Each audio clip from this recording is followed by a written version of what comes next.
Assalamualaikum warahmatullahi wabarakatuh. Kali ini kita akan membahas bagaimana membuat soal, latihan membuat soal dengan memanfaatkan AI atau ChatGPT ya. Latihan soal ini kita usahakan berbasis literasi dan numerasi ya. Biasanya dalam suatu workshop atau pelatihan itu ada produk yang harus dihasilkan oleh peserta. Misalkan peserta harus menyelesaikan perangkat soal ya. Nah seperti ini, misalkan ada perangkat soal, ada cover, ada kisi-kisi, ada master soal, dan ada kunci jawaban ya. Sebelum kita membahas lebih jauh tentang pembuatan soal ini adalah sebuah perangkat standar ya yang kita kerjakan nanti. Yang pertama cover soal, saya kira tidak perlu dibahas ya, cukup mengganti identitas ya. Kemudian ada kisi-kisi, kita perlihatkan satu persatu dulu ya. Kemudian ada master soal, seperti ini master soal. Oke, kemudian ada kunci jawaban dan scoring, seperti ini Bapak Ibu ya. Nah ini nanti akan kita selesaikan ya. Oke, yang pertama ya, kita langsung saja to the point, masuk ke kisi-kisi ya. Nah ini adalah kisi-kisi, kita ubah identitasnya. Kemudian kita nanti akan mencoba membuat soal dengan berbagai tipe atau bentuk ya. Kita akan membuat soal pilgan kompleks, menjodohkan, benar salah, isian singkat, uraian singkat, di mana semua tipe soal ini kita buat berbasis literasi numerasi dengan memanfaatkan AI. Ini adalah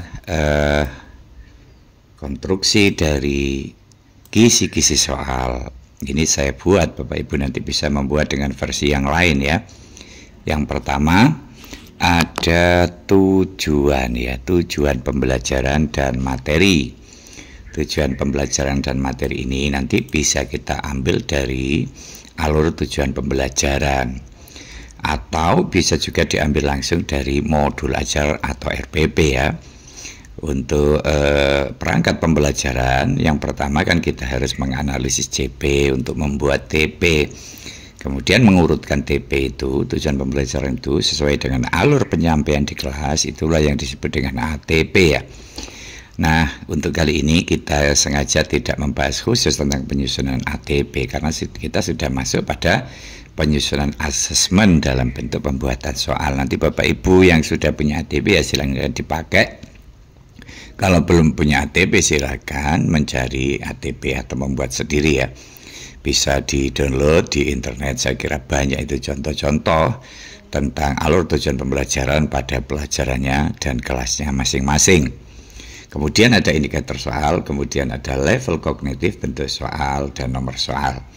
Kita tuntaskan dulu kisi-kisi soal ini sebelum kita membuat soal. Jadi perlu dibiasakan kita buat kisi-kisi dulu baru soalnya ya, jangan dibalik, soalnya dulu baru kisi-kisinya ya. Sekali lagi saya sampaikan bahwa untuk proses pembuatan asesmen soal ini itu sangat terkait dengan proses pembelajaran. Jadi pembelajaran dan asesmen itu satu kesatuan yang tidak bisa dipisahkan ya. Nah sementara kita berikan contoh untuk mengisi ini, kita memakai alur tujuan pembelajaran ya. Kita lihat alur tujuan pembelajaran atau ATP. Nah semacam ini ya. Ini adalah alur tujuan pembelajaran. Kita fokus pada semester genap, misalkan begitu ya. Kita pindah tujuan pembelajaran yang ada di alur ini ya. Ini adalah tujuan pembelajaran pertama. Kita copy. Oke. Kemudian kita masukkan ke kisi-kisi soal tujuan pembelajaran. Oke, untuk yang pertama. Nanti bisa yang kedua, ketiga, yang keempat. Kalau ini untuk penyusunan soal pas ya, berarti kita masukkan semua tujuan pembelajaran. Tinggal nanti kita petakan. Jadi kisi-kisi ini pada dasarnya memetakan materi, memetakan tujuan yang akan kita ukur melalui indikator soal dan lain sebagainya. Kemudian juga kita petakan level kognitif ya.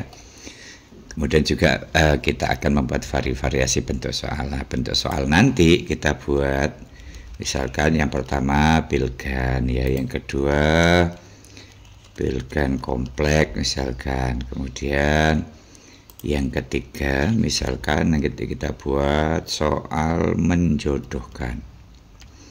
Kemudian ada lagi kita buat soal bentuk benar salah misalkan ya, atau iya dan tidak juga nggak apa-apa ya. Kemudian soal selanjutnya adalah isian singkat misalkan. Kemudian ada satu soal lagi misalkan dalam bentuk uraian singkat ya. Oke, kita akan membuat beberapa bentuk soal yang kita usahakan nanti berbasis literasi dan numerasi. Selanjutnya bisa kita masukkan juga materinya ya. Kita ambil saja dari sini ya. Materinya dari ATP kita ya. Seperti ini. Oke, kita masukkan di sini. Kemudian kita akan membuat indikator soal. Kemudian kita menentukan level kognitifnya. Misalkan ya nanti biar ada variasi kita tentukan misalkan ini untuk C2 ya. Kemudian ini untuk C3 misalkan. Kemudian C4. Kita tentukan misalkan C2 lagi. Untuk C3 maupun yang terakhir C4 ya. Bapak Ibu bisa membuat versi yang lain, ini hanya sekedar latihan. Kemudian kita akan mengisikan indikator soal. Bapak Ibu bisa membreakdown tujuan pembelajaran ini ke beberapa indikator soal ya. Karena indikator soal ini nanti yang akan kita jadikan bahan dalam membuat soal. Kita buat indikator soal secara langsung juga tidak apa-apa ya, atau misalkan kita untuk membuat indikator soal ini memanfaatkan ChatGPT juga tidak apa-apa ya. Sementara kita akan membuat indikator soal dengan memanfaatkan ChatGPT ya. Kita siapkan dulu promptnya untuk membuat indikator soal. Baik, kita siapkan dulu prompt untuk membuat indikator soal ya. Ini adalah versi saya, Bapak Ibu nanti silakan membuat sendiri. Pada prinsipnya untuk membuat prompt pada ChatGPT itu semakin spesifik semakin baik ya. Nah, ini buatkan langsung saja 6 indikator soal dari tujuan pembelajaran berikut ya. Nah, ini tujuan pembelajaran ini kita ambil dari kisi-kisi soal ini ya.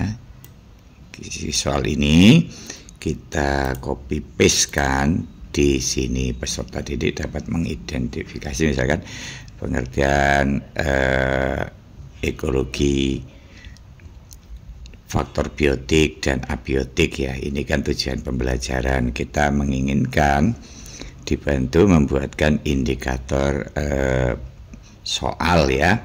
Oke. Seperti ini misalkan, nanti bisa kita share di deskripsi ya untuk prompt ini ya.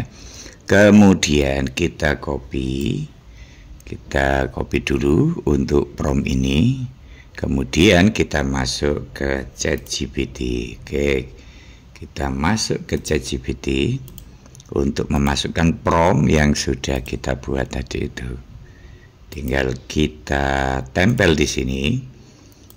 Kemudian kita klik tanda panah atas itu ya, biarkan ChatGPT memberikan respon ya.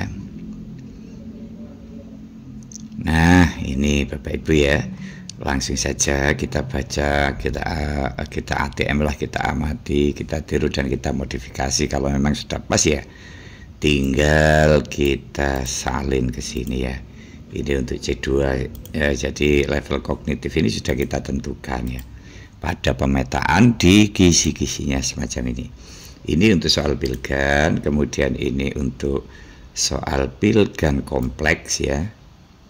Seperti ini, kita tinggal copy-copy saja semacam ini. Kita masuk kisi-kisi, kita masukkan indikator soalnya. Oke, satu persatu ya. Kemudian soal menjodohkan semacam ini kita copy, kita masukkan di kisi-kisi soal tadi itu ya. Jadi untuk satu indikator soal ini nanti akan kita buat satu soal ya. Ini tipe soal benar salah ya. Kita copy juga di sini.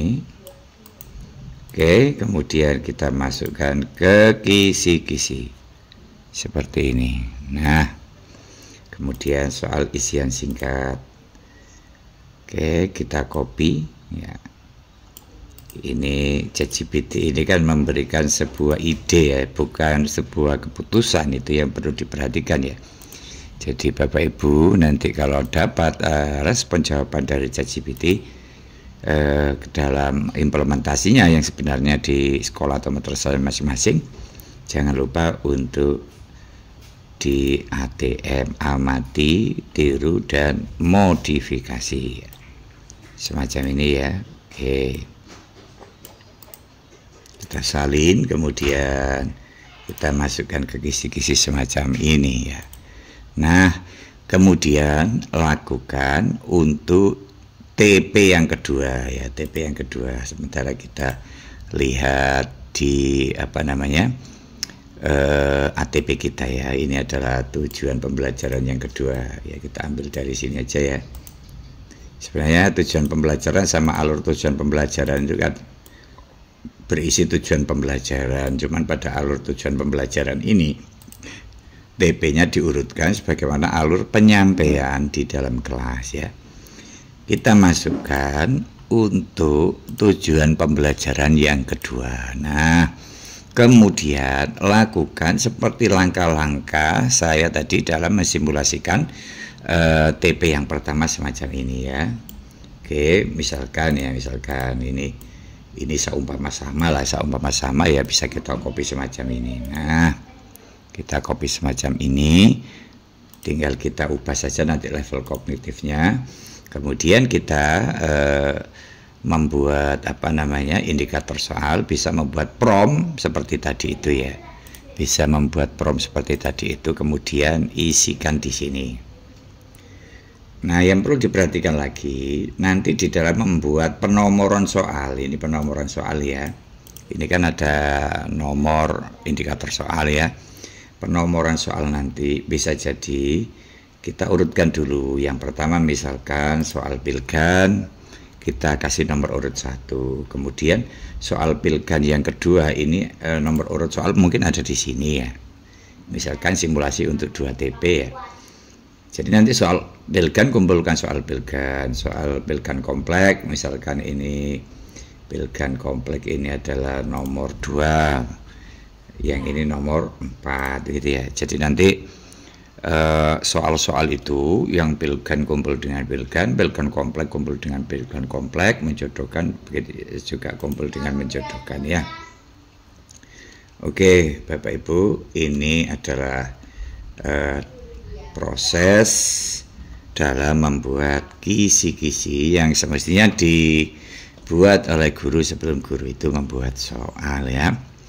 Kalau nanti sudah dibuat semacam ini, kemudian selesai semua TP, baru nanti kita proses yang kedua, yaitu kita akan membuat soalnya ya. Soal yang berbasis literasi numerasi dengan bantuan AI atau ChatGPT. Kalau sudah semuanya selesai, sekali lagi kita masuk proses pembuatan soal. Kita siapkan prompt-nya dulu ya, prompt untuk membuat soal dengan berbagai variasi tipe bentuk soal. Baik, selanjutnya kita masuk ke prompt ya. Ini hanya sekedar contoh ya, prompt dari saya ya. Nanti Bapak Ibu bisa membuat prompt sendiri ya. Intinya di prompt ini semakin spesifik itu semakin baik ya. Misalkan kita mulai dengan soal yang pertama ini ya. buatkan soal sebanyak 1, tipe soal pilihan ganda berbasis literasi numerasi, buatkan soal dengan level kognitif C2, berikan stimulasi soal dan kunci jawaban. Ini harus disesuaikan dengan kisi-kisinya tadi ya. Untuk yang pertama itu C2. Kemudian copy indikator soalnya ya. Copy, kemudian masukkan di promnya ini ya. Oke. Seperti ini. Nah, seperti ini ya. Jadi kalau perlu tambahan misalkan dengan materi sebagai berikut dan sebagainya itu semakin bagus ya. Pokoknya semakin spesifik semakin bagus. Kemudian prom ini kita copy, ini pilihan ganda yang pertama ya. Ini juga kita minta diberikan stimulus soal dan kunci jawaban ya, karena memang ciri khas soal berbasis literasi numerasi itu ada stimulusnya. Bisa infografik, bisa peta buta, bisa deskripsi wacana, dan bisa naratif dan lain sebagainya ya. Cuman untuk ChatGPT ini kelihatannya masih belum bisa menampilkan gambar ya. Jadi soalnya nanti mungkin dalam bentuk narasi atau dalam bentuk deskripsi. Prompt tadi itu kita masukkan di sini, kita tempel atau kita pastekan di sini. Kemudian kita klik tanda panah atas ini. Ini untuk ChatGPT memberikan sebuah respon dalam bentuk pembuatan soal ya. Jadi ini ada soalnya, ada stimulusnya, ada soalnya, ada optionnya. Kemudian ada pula kunci jawaban ya. Nah, untuk kunci jawaban ini juga nanti kita pindah ke kunci jawaban. Ini kita blok dulu ya, soalnya saja ya. Sebenarnya kalau pakai copy ini nanti yang ini semuanya tercopy ya. Kita kan akan menyusun master soal ini ya. Kita buka master soal ya. Kemudian kita tuliskan soal yang ada di sini. Ini sudah kita kasih soal pilihan ganda kompleks dan sebagainya. Kita paste di sini soal ini. Kemudian tulisan ini kita kasih penomoran di sini ya. Misalkan seperti ini. Oke, penomoran. Kemudian bisa kita hapus tulisan soal ini. Kita bisa tata soal ini. Oke, semacam ini ya. Kita tata yang bagus ya. Oke, kemudian ini juga seperti ini. Nah, kemudian ini kita sudah dapat satu soal. Untuk kunci jawaban, masukkan di kunci jawaban. Nah, ini ada kunci jawaban. Misalkan bentuk soal yang pertama tadi pilgan ya. Kemudian kunci jawabannya bisa kita ambil dari sini. Nah, ini kunci jawabannya. B saja boleh, atau kita tulis semua jawabannya di sini juga nggak apa-apa seperti ini ya. Kemudian kita berikan scoring. Misalkan scoringnya adalah kalau siswa menjawab benar, scoringnya 2, semacam ini. Kemudian kita masuk yang soal kedua. Soal kedua kita lihat dulu di kisi-kisinya ya, di kisi-kisinya. Jadi pembuatan soal ini memang harus selalu beracuan pada kisi-kisinya ya. Ini untuk yang kedua. Soalnya, indikator soalnya untuk soal dalam bentuk pilihan ganda kompleks ya. Kita masuk ke promnya dulu ya. Prom untuk soal. Nah, ini contoh soal. Prom soal dari pilihan ganda kompleks. Kita tentukan indikator soalnya. Kita paste di sini indikator soalnya. Yang kita minta itu adalah soal pilihan ganda kompleks, level kognitifnya C3 ya. Berikan pula kunci jawaban ya. Kemudian prompt ini kita copy, kemudian kita masukkan ChatGPT ya. Oke. Nah, ini ChatGPT memberikan respon ya. Sekali lagi dia memberikan sebuah ide, bukan keputusan. keputusan tetap ada pada Bapak Ibu ya. Kita baca soal ini ya. Nah, ini ciri khas literasi numerasi itu ada stimulusnya. Stimulus ini harus dibaca oleh siswa untuk ditelaah ya, dinalar, kemudian baru peserta didik membaca soal dan menjawab. Tanpa menelaah, membaca stimulus, peserta didik tidak dapat mengerjakan soal ini. Ini berarti menuntut bukan sekedar pengetahuan, tapi daya nalar ya. Kita kopikan soal ini. Oke, sampai sini saja ya soalnya. Klik kanan, copy. Kita masukkan ke master soal ya. Master soal ini ya. Ini kan sudah ada master soal untuk soal pilihan ganda kompleks, kita pastekan di sini. Kemudian kita tata seperti tadi itu ya, kita tata biar rapi soalnya itu ya. Nah, demikian kita tata semacam ini. Oke, kita geser option atau stimulusnya. Kemudian tulisan soal ini bisa kita hapus ya. Kemudian kita tata semacam ini.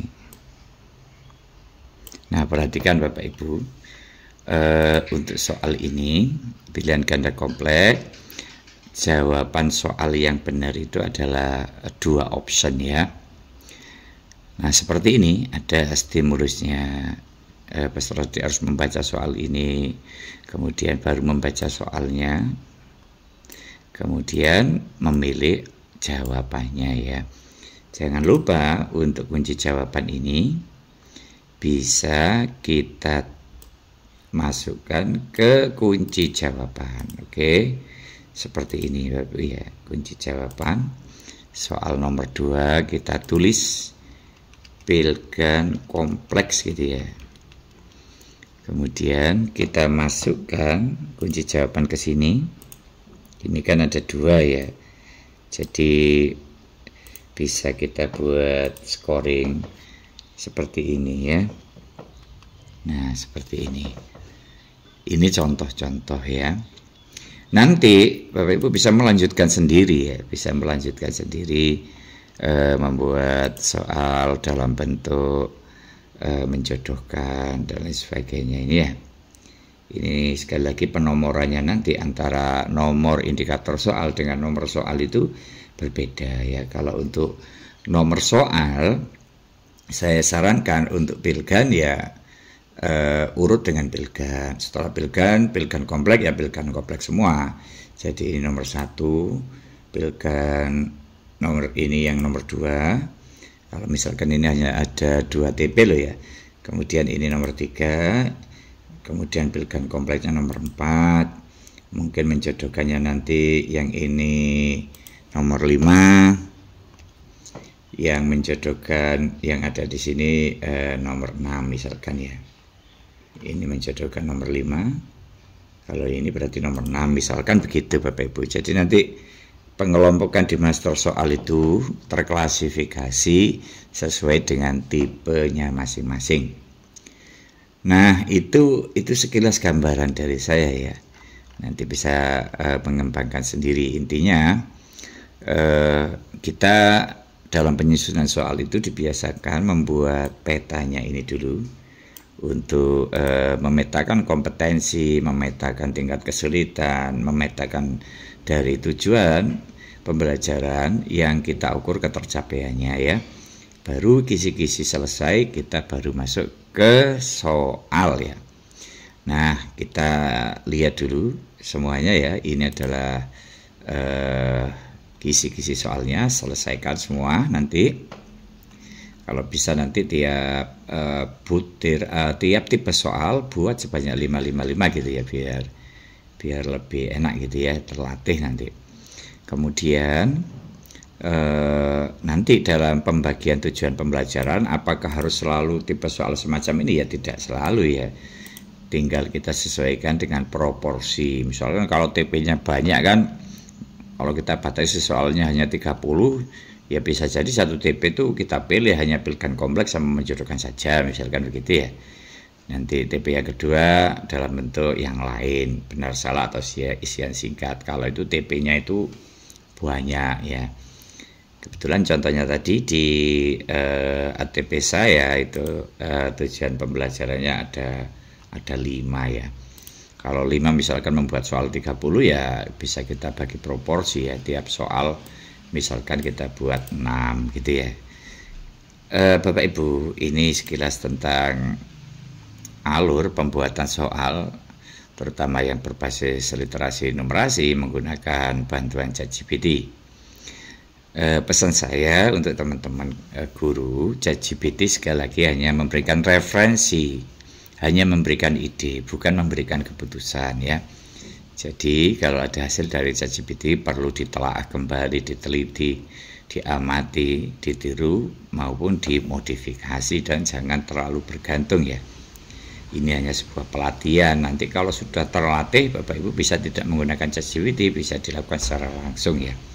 Karena memang membuat soal, kita lihatkan masker yang berbasis literasi numerasi, di mana di situ ada stimulusnya dan lain sebagainya, itu adalah pekerjaan yang tidak mudah ya. Saya kira itu pembahasan kita tentang pembuatan soal ini. Mudah-mudahan ada guna dan manfaatnya. Assalamualaikum warahmatullahi wabarakatuh.